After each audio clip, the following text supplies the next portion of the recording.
Hi friends, welcome to Hems vlog. இன்றைக்கி நம்ம பார்க்க போகிறது காரசாரமான வெண்டைக்காய் காரக்குழம்பு.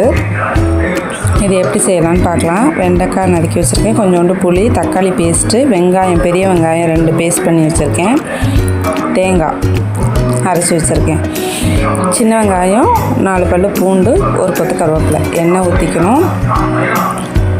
முதல் வெண்டைக்காயை போட்டு நல்லா வதக்கி எடுத்துக்கணும்.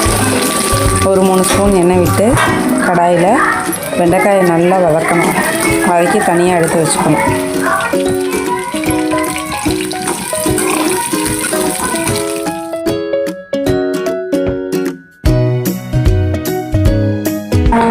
அப்புறம் அதே கடாயில் கடுகு, சீரகம், வெந்தயம் 3த்தையும் போட்டு நல்லா வறுபட்டோன்னே கொஞ்சோண்டு கருவேப்பிலை உருவி போடணும். அப்புறம் சின்ன வெங்காயம், பூண்டு இதையும் போட்டு நல்லா வதக்கிட்டு அதுக்கப்புறம் அரைச்ச பெரிய வெங்காயம் பேஸ்ட்டு அதை போட்டு நல்லா பச்சை வாசனை போகிற அளவுக்கு நல்லா வதக்கணும்.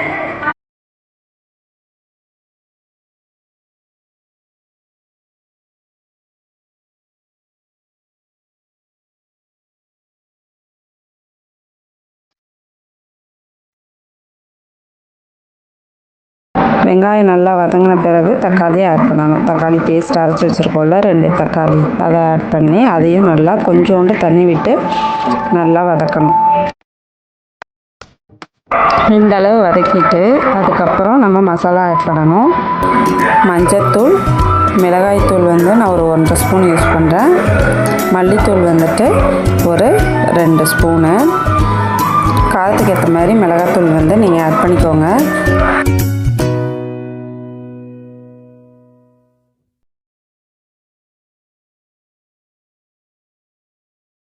மசாலாஸ் ஆட் பண்ணுறதுனால அடி பிடிக்கும். ஸோ லைட்டாக கொஞ்சம் தண்ணி ஆட் பண்ணி நல்லா வதக்கிக்கோங்க.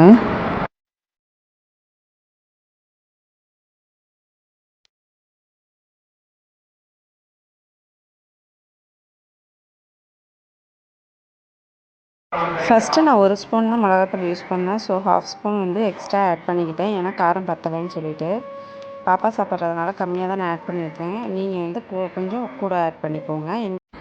இந்த அளவு வதங்கணும். வதங்கின பிறகு லெமன் சைஸ் அளவு கொஞ்சம் புளியை கரைச்சி அதில் ஊற்றிடணும். அதோட கொஞ்சம் தண்ணியை ஆட் பண்ணி மூடி போட்டு ஒரு 5 நிமிஷம் நல்லாவே நம்ம கொதிக்க விடணும்.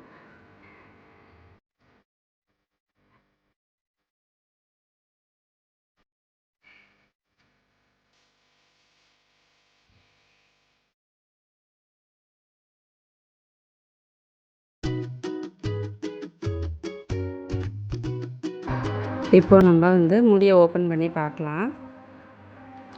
இந்த மாதிரி எண்ணெய் பிரிஞ்சு வந்திருக்கணும். குழம்பு நல்லா கொதித்து எண்ணெய் பிரிஞ்சு வந்துருச்சு பாருங்கள் ஃப்ரெண்ட்ஸ். இப்போ நம்ம லைட்டாக பெருங்காயத்தூள் ஆட் பண்ணணும். லாஸ்ட்டாக ஆட் பண்ணால் நல்லா வாசமாக இருக்கும். ஸோ பெருங்காயத்தூள் லைட்டாக ஆட் பண்ணிக்கோங்க. தேங்காய் அரைச்சி வச்சுருக்கோம்ல, ஒரு தேவைக்கேற்ற, நான் கொஞ்சம் தான் அரைச்சி வச்சுருக்கேன். தேங்காய் நிறையா சேர்க்குறவங்க சேர்த்துக்கலாம், ஆனால் ரொம்ப சேர்க்காதீங்க, நல்லா இருக்காது. நான் பாப்பாக்காக கொஞ்சம் தேங்காய் நிறையா தான் சேர்த்துருக்கேன், உரப்பு இருக்காமல் இருக்கணுன்றதுக்காக. தேங்காய் கொஞ்சம் கம்மியாக சேர்த்துக்கோங்க, சூப்பராக இருக்கும். தேங்காய் சேர்த்த பிறகு ஒரு மீடியம் ஃப்ளேமில் ஒரு 5 மினிட்ஸ் அப்படியே இருக்கட்டும். அதுக்கப்புறம் நம்ம லாஸ்ட்டாக வெண்டைக்காய் வதக்கி வச்சுருக்கோம்ல, அதை ஆட் பண்ணிக்கணும். ஆட் பண்ணி ஒரு 5 to 10 மினிட்ஸ் சிம்லேயே வச்சுருங்க. சிம்லேயே வச்சு லாஸ்ட்டாக எண்ணெய் பிரிஞ்சு வரும்போது ஆஃப் பண்ணிடுங்க. சூப்பரான வெண்டைக்காய் காரக்குழம்பு ரெடி ஆயிடுச்சு. உங்கள் வீட்லேயும் ட்ரை பண்ணிவிட்டு டேஸ்ட் எப்படி இருந்ததுன்றதை மறக்காமல் கமெண்ட் பண்ணுங்கள் ஃப்ரெண்ட்ஸ். இந்த வீடியோ பிடிச்சிருந்துச்சுன்னா மறக்காமல் ஒரு லைக் பண்ணுங்கள். என்னோடய சேனலுக்கு சப்போர்ட் பண்ணுங்கள், சப்ஸ்கிரைப் பண்ணி வச்சுக்கோங்க. இதுபோல் வீடியோஸ் உங்களுக்கு நோட்டிஃபிகேஷனில் வரணுன்னா பெல் ஐக்கானை கிளிக் பண்ணிக்கோங்க ஃப்ரெண்ட்ஸ். இந்த வீடியோவை கடைசி வரையும் ஸ்கிப் பண்ணாமல் பார்த்த என்னோடய சப்ஸ்கிரைபர்ஸ்க்கு மற்ற எல்லாருக்குமே ரொம்பவே நன்றி. தேங்க்யூ.